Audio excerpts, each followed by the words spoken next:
ആ ചേട്ടൻ എന്നോട് പറഞ്ഞു, സിസ്റ്ററെ, ഞാൻ ഈശോയോട് എന്ത് ചോദിച്ചാലും ഈശോ എനിക്ക് തരും. അപ്പൊ ഞാൻ ചോദിച്ചു, ചേട്ടാ അതിന്റെ ടെക്നിക്ക് എന്നാ, എനിക്കൂടി ഒന്ന് പറഞ്ഞതാ.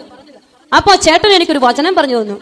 അതെനിക്ക് ഒത്തിരി എന്നെ അങ്ങോട്ട് ടച്ച് ചെയ്തു. ഞാൻ എപ്പോഴും പറയും, ഇച്ചിരി എടുത്തു വെച്ചു. നിങ്ങൾക്ക് ആ ചേട്ടൻ പറയുകയാണ്, സിസ്റ്ററെ, ഓരോ കാര്യത്തിനും ബിസിനസ് കാര്യങ്ങൾക്കൊക്കെ ഞാൻ പോകും, ആരും ഒന്നും ചെയ്തു തരില്ല. ഞാൻ അവിടെ ചെന്ന് നിന്നിട്ട് ഞാൻ ഈ വചനം അങ്ങ് പറയും. ഈ വചനം പറയുമ്പോ എനിക്കതെല്ലാം സാധിച്ചു കിട്ടുന്നതായിട്ട് ഞാൻ കണ്ടിട്ടുണ്ട്.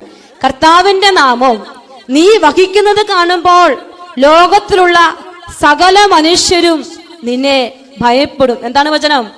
കർത്താവിന്റെ നാമം നീ വഹിക്കുന്നത് കാണുമ്പോ ലോകത്തിലുള്ള സകല മനുഷ്യരും നിന്നെ ഭയപ്പെടും.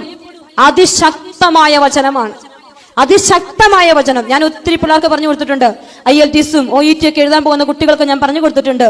ഇന്റർവ്യൂവിന് പോകുന്ന കുട്ടികൾക്ക് അവർക്കൊക്കെ ഞാൻ പറഞ്ഞു കൊടുത്തിട്ടുണ്ട്. ഒരു കൊച്ച് അയർലൻഡിൽ ജോലി കിട്ടി, അവൾ അവിടെ ചെന്നൊരു മെഡിക്കൽ ചെക്കപ്പിന് ചെന്നപ്പോ അവളുടെ ബ്ലഡിൽ TB-യുടെ അംശം. അപ്പോ അവരവളെ തിരിച്ചു വിട്ടു.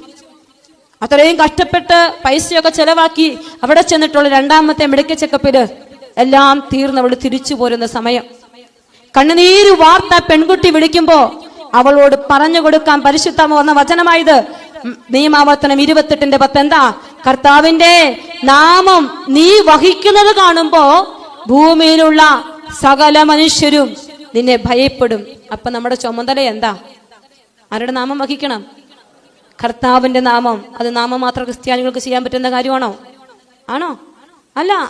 ഹൃദയത്തിന്റെ ആഴത്തിൽ അവനെ സ്നേഹിച്ച് അനുതപിക്കുന്ന വ്യക്തികൾ ആരുടെ നാമം വഹിക്കും? കർത്താവിന്റെ നാമം.